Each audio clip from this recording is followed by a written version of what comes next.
Assalamualaikum warahmatullahi wabarakatuh. Om Swastiastu, Namo Buddhaya, Salam, Salam Rahayu, Salam Kebajikan. Ketemu lagi dengan Jombre Makrifat. Kesempatan sore ini kita akan membahas tentang hubungan antara distorsi agama dengan wasilah. Nah, apa sih hubungannya antara wasilah dan juga distorsi atau kerusakan daripada agama tersebut? Sebenarnya agama itu kan hubungan ya. Agama itu sistem Tuhan, Rasul, manusia. Lah, sistem ini, ketiga inilah yang dinamakan agama. Makanya ketika satu saja dari tiga unsur ini hilang, maka otomatis itu sudah tidak sempurna lagi. Jadi agama itu rusak karena kehilangan salah satu dari ini. Ketika tidak ada lagi manusia yang memeluk agama, maka hanya ada Rasul dan Tuhan. Itu bukan agama namanya. Kemudian kalau misalnya Rasulnya hilang, adanya hanya Tuhan dan juga manusia, ini juga bukan agama, karena otomatis antara manusia dan Tuhan ini tidak bisa perhubungan. Nah, karenanya agama itu adalah sistem ini. Kemudian kalau ini yang hilang, Tuhannya yang hilang, maka ini tidak lagi disebut agama. Maka ketiga ini harus ada. Nah, itulah makanya sistem itu harus utuh.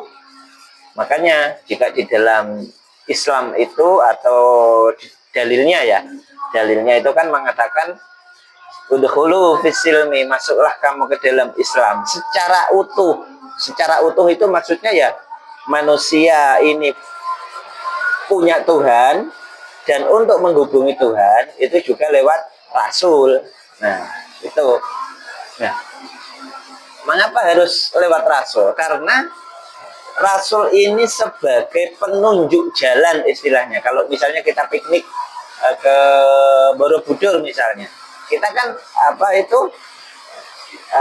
memerlukan memerlukan guide yang nantinya bisa menerangkan bahwa oh ini candi ini namanya ini berguna untuk ini misalnya, atau menunjukkan jalan-jalan itu. Jadi sebenarnya ini bukan Tuhan, Rasul ini bukan Tuhan, tetapi Tuhan ada di balik Tuhan ini ada di baliknya Rasul. Makanya sistem ini harus ada. Lah,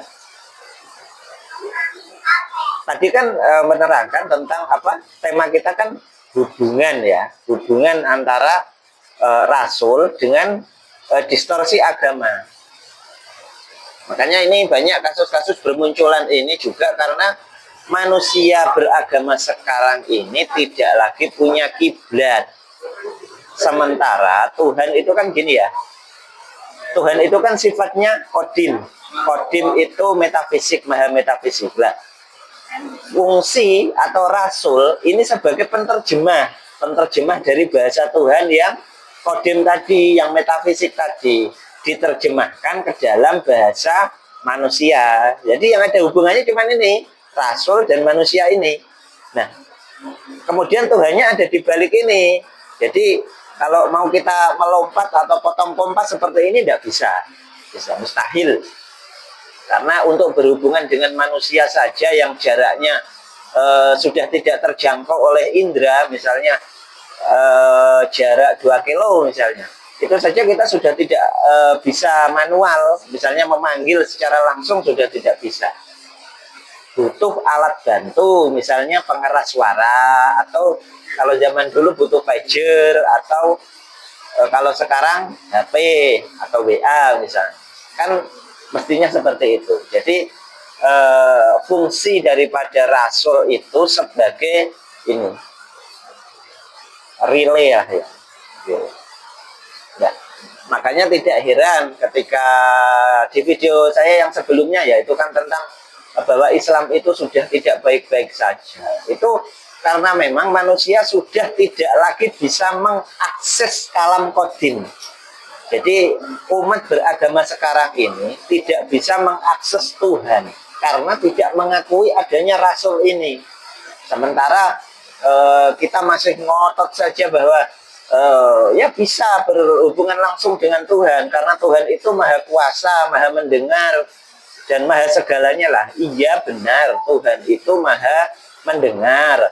Kita berdoa pun Tuhan mendengar. Tapi Tuhan yang mana, kan gitu pertanyaannya. Nah, karenanya itulah pentingnya wasilah, sehingga di dalam Al-Quran pun kita disuruh untuk mencari wabtahu ilaihil wasilah, carilah jalan wasilah, karena hanya dengan wasilah itu kita bisa terhubung dengan Tuhan. Demikian juga seperti yang pernah disampaikan oleh Al-Ghazali ya.